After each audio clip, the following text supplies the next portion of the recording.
Korah, Dadan, and Abiram. Korah son of Izhar, the son of Kohath, the son of Levi, and certain Reubenites, Dadan and Abiram, sons of Eliab, and On son of Peleth, became insolent and rose up against Moses.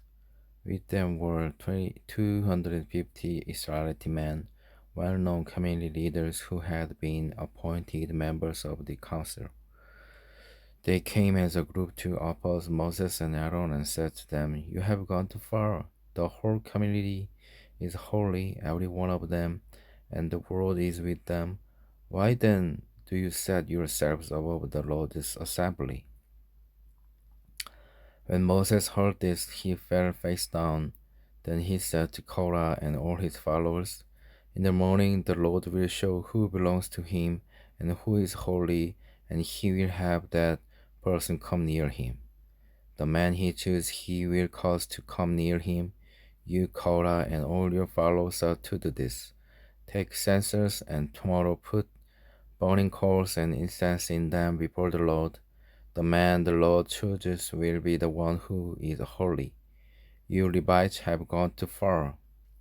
Moses also said to Korah, "Now listen, you Levites. Isn't it enough for you that the God of Israel has separated you from the rest of the Israelite community and brought you near himself to do the work at the Lord's tabernacle and to stand before the community and minister to them? He has brought you and all your fellow Levites near himself, but now you are trying to get the priesthood too. It is against the Lord that you and all your fellows have banded together. Who is Aaron that you should grumble against him?"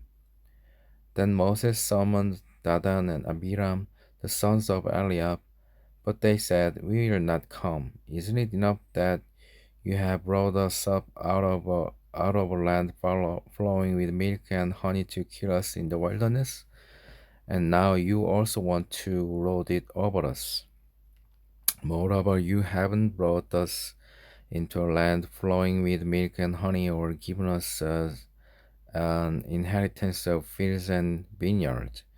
Do you want to treat these men like slaves? No, we will not come." Then Moses became very angry and said to the Lord, "Do not accept their offering. I have not taken so much as a donkey from them, nor have I wronged any of them." Moses said to Korah, "You and all your followers are to appear before the Lord tomorrow, you and they and Aaron. Each man is to take his censer and put incense in it, 250 censers in all, and present it before the Lord. You and Aaron are to present your censers also." So each of them took his censer, put burning coals and incense in it, and stood with Moses and Aaron at the entrance to the tent of meeting. When Korah had gathered all his followers in opposition to them at the entrance to the tent of meeting, the glory of the Lord appeared to the entire assembly. The Lord said to Moses and Aaron, "Separate yourselves from this assembly so I can put an end to them at once."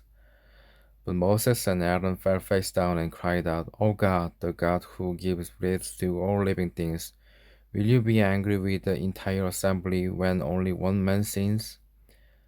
Then the Lord said to Moses, "Say to the assembly, move away from the tent of Korah, Dadan, and Abiram." Moses got up and went to Dadan and Abiram, and the elders of Israel followed him. He warned the assembly, "Move back from the tent of these wicked men. Do not touch anything belonging to them, or you will be swept away because of all their sins." So they moved away from the tent of Korah, Dadan, and Abiram. Dadan and Abiram had come out and were standing with their wives, children, and little ones at the entrance to their tent. Then Moses said, "This is how you will know that the Lord has sent me to all these things, and that it was not my idea. If these men die a natural death and suffer the fate of all mankind, then the Lord has not sent me. But if the Lord brings about something totally new, and the earth opens its mouth and swallows them, with everything that belongs to them, and they go down alive into the realm of the dead, that then you will know that these men have treated the Lord with contempt. As soon as he finished saying all this, the ground under them split apart, and the earth opened its mouth and swallowed them and their households, and all those associated with Korah together with their possessions.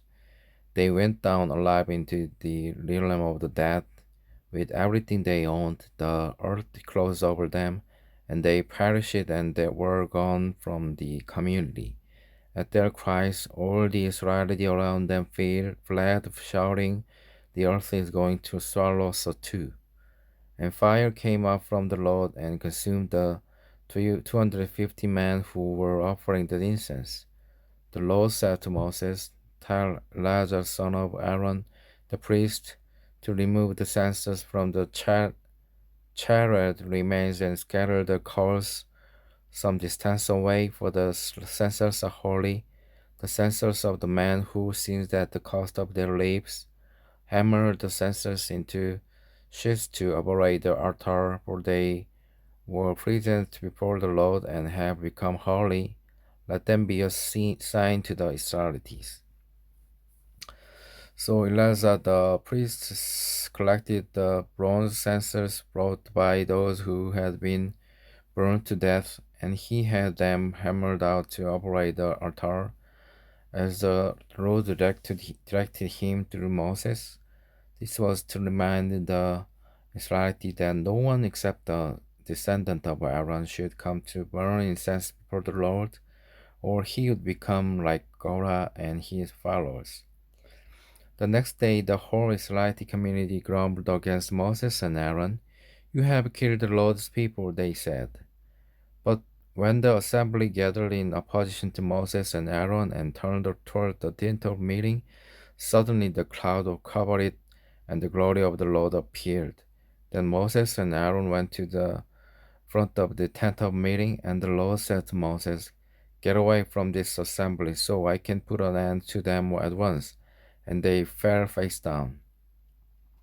Then Moses said to Aaron, "Take your censer and put incense in it, along with burning coals from the altar, and hurry to the assembly to make atonement for them.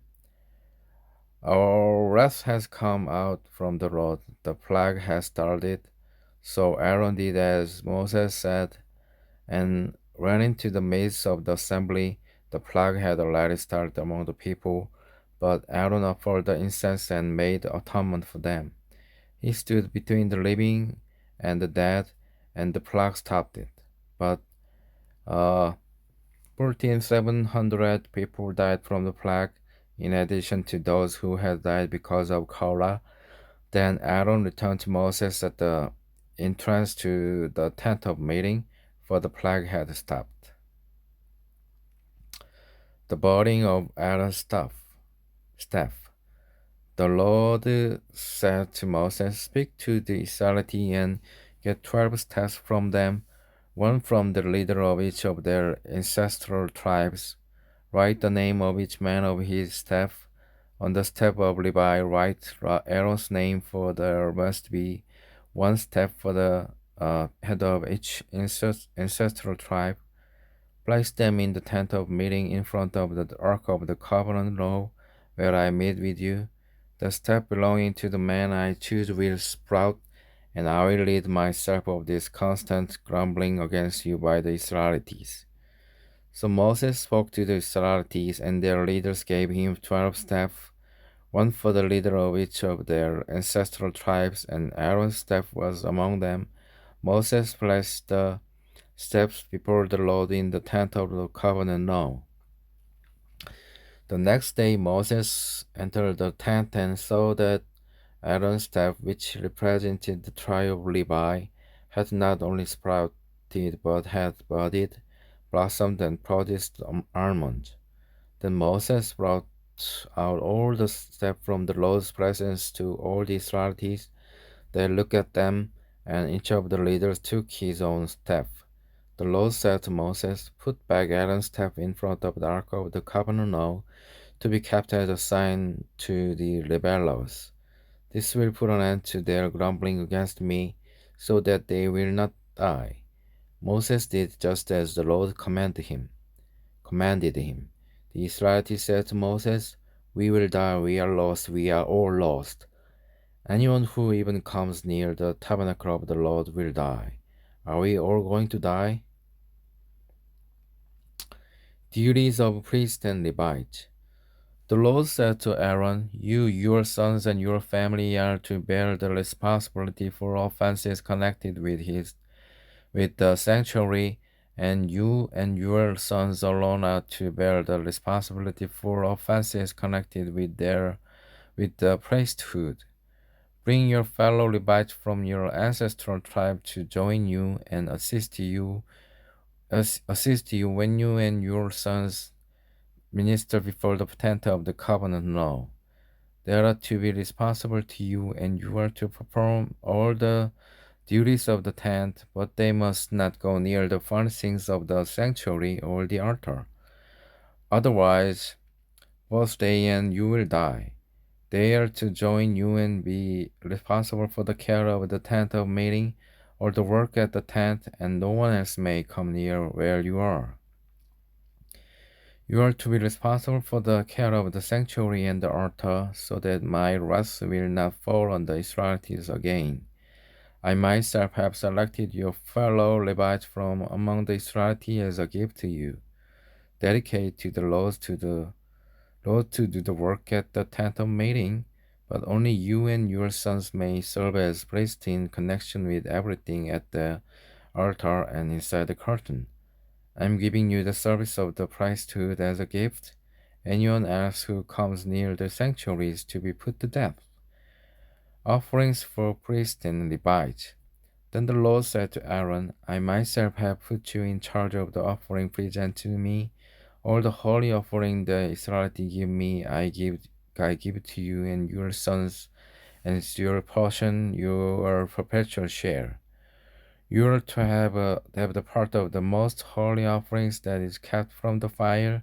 From all the gifts they bring me as most holy offerings, whether grain or sin or guilt offerings, that part belongs to you and your sons.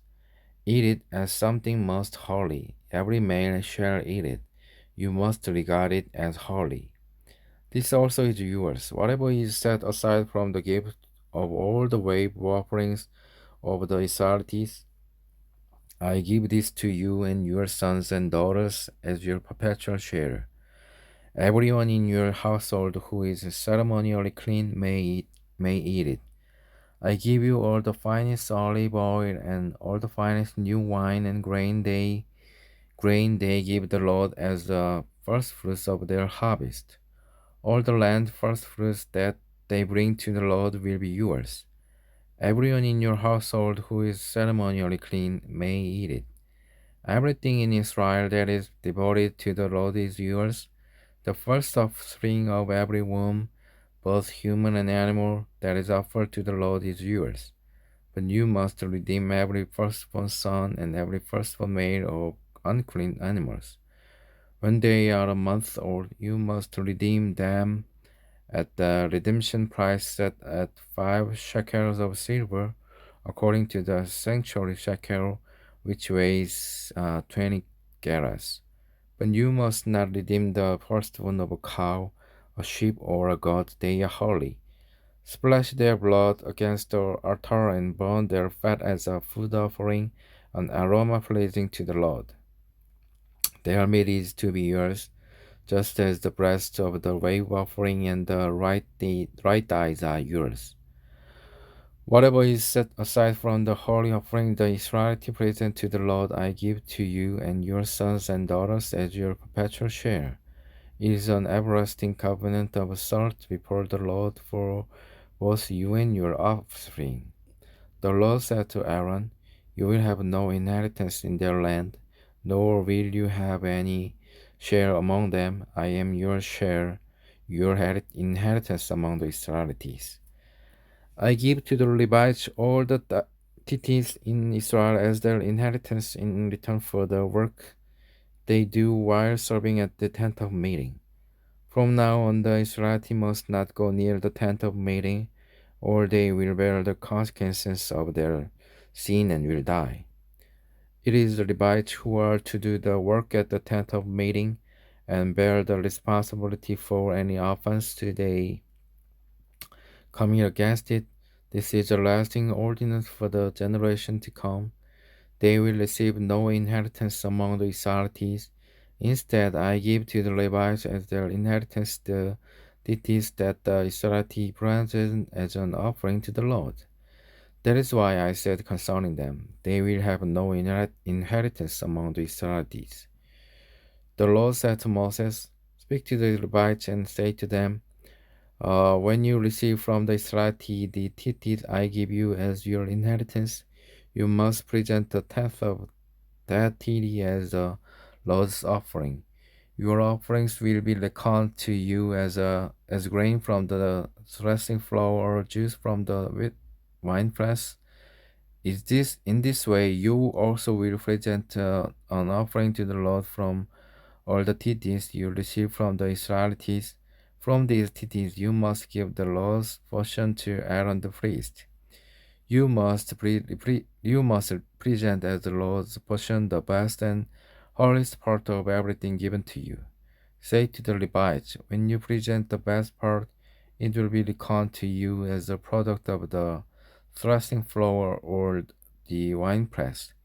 You and your household may eat the last of it anywhere, for it is your wages for your work at the tent of meeting. By presenting the best part of it, you will not be guilty in this matter. Then you will not defile the holy offerings of the Israelites, and you will not die.